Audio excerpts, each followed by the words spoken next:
Richest men by century. It is very common wondering who are the richest men in our time today. We always Google that famous question, top 10 richest people in the world.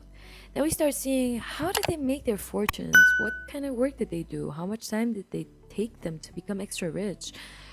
Well, today's topic is a little different than the common ones. We're going to talk about who were the richest men by century. Yes, by century.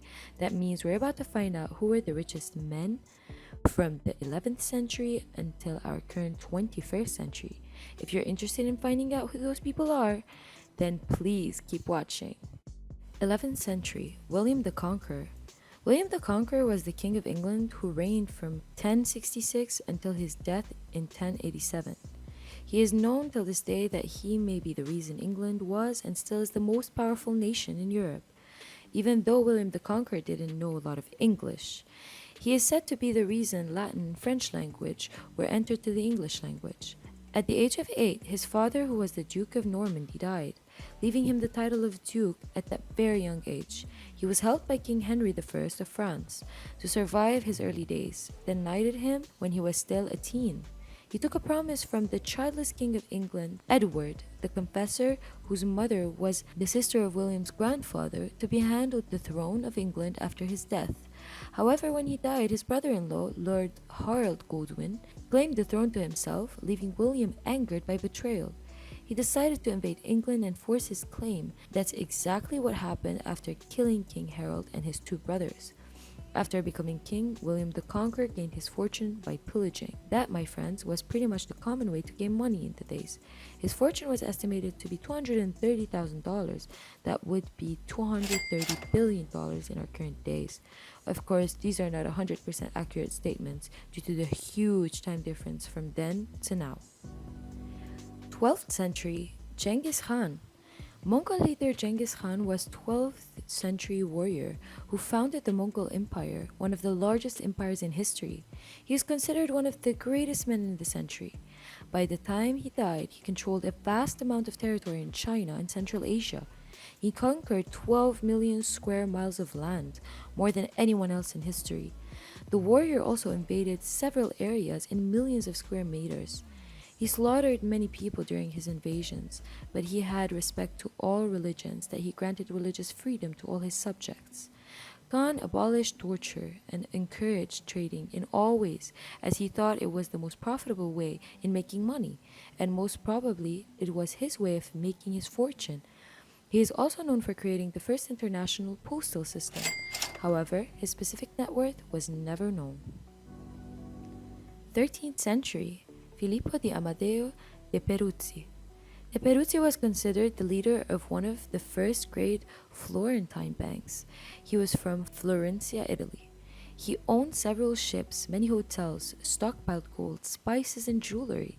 He was so wealthy that monarchs and popes asked him for loans. Soon he had bank branches in Naples, Paris, and London. He was worth approximately $100 billion to $200 billion. His family name stayed known until the 14th century. That means his legacy continued through his kids and grandkids. However, his family loaned Edward III of England money to finance the 100 Years' War. But when he defaulted on his debts after losing the war, the Peruzzis went bankrupt. The victorious King of France exiled them from Florence and confiscated their goods for lending money to the wrong side. 14th century, Mansa Musa I. Musa I was the 10th ruler of the Mali Empire, an Islamic West African state. During his reign, his lands were considered the richest in gold at the time and the most productive. That's why Musa was considered not only the richest man in the 14th century, but in all of history. It is believed to this day that he is the wealthiest man that ever lived, even richer than the current billionaires we have today.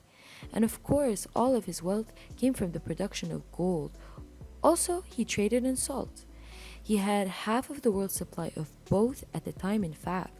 Although there is no accurate way to quantify Musa's net worth, but it is almost estimated to be at $400 billion. During his time, Musa encouraged arts, literature, and architecture. He helped his empire grow in a tremendous way. 15th century, Jakob Fugger. Jacob Fugger was a successful merchant and banker who inherited the family business from his father.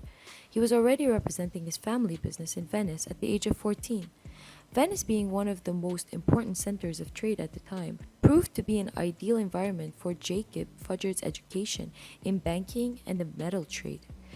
Jacob and his two brothers started banking transactions and at the same time began mining operations, which helped the company grow rapidly worldwide. After his two brothers died with only a 4-year difference, Fugger ran the Fugger business as the sole policy and decision maker. In the following years, up until his death, Jacob managed to raise the family fortune, which is estimated today to be $275 billion. 16th century, Suleiman the Magnificent. Suleiman the Magnificent, or Sultan Suleiman, was the longest reigning sultan of the Ottoman Empire from 1520 to 1566. Being his father's only child, Suleiman was sent to study science, history, literature, theology, and military tactics in the schools of the Imperial at the age of 7. He began his reign with campaigns against the Christian powers in Central Europe and the Mediterranean. He annexed much of the Middle East in his conflict with the Safavids and large areas of North Africa as far west as Algeria. Under his rule, the Ottoman fleet dominated the seas from the Mediterranean to the Red Sea and through the Persian Gulf. He ruled over 25 million people, and his empire reached the peak of its political and military power during his realm, which made him one of the greatest Ottoman sultans in history. As for his net worth, Suleiman's wealth could be measured in power, land, gold, jewels. No specific number was ever found. 17th century, Aurangzeb. Aurangzeb was a Mughal emperor who ruled over almost the entire Indian subcontinent for a period of 49 years. He became ruler of India when he won the War of Succession over his 3 brothers and threw his father in jail. He was an accomplished military leader. During his lifetime, victories in the south expanded the Mughal Empire to 4 million square kilometers, and he ruled over a population estimated to be over 158 million. Aurangzeb had an annual revenue of $450 million, so that will make his net worth approximately $22 billion in today's money. 18th century, Stephan Gérard. Gérard was a French-born philanthropist and banker. He later became a naturalized American after traveling to America with his father, who was a captain at a young age and settled down there as a merchant. After becoming a banker and making a fortune, he personally saved the US government from financial collapse during the War of 1812 and became one of the wealthiest people in America, estimated to have been the 4th richest American of all time. He is thought to be worth approximately $105 billion. Childless, he devoted much of his fortune to philanthropy, particularly the education and welfare of orphans. 19th century, the Rothschild family. The Rothschild family is a wealthy Jewish family originally from Frankfurt who established their banking business in the 1760s. Rothschild managed to bequeath his wealth and established an international banking family through his 5 sons, who established businesses in London, Paris, Frankfurt, Vienna, and Naples.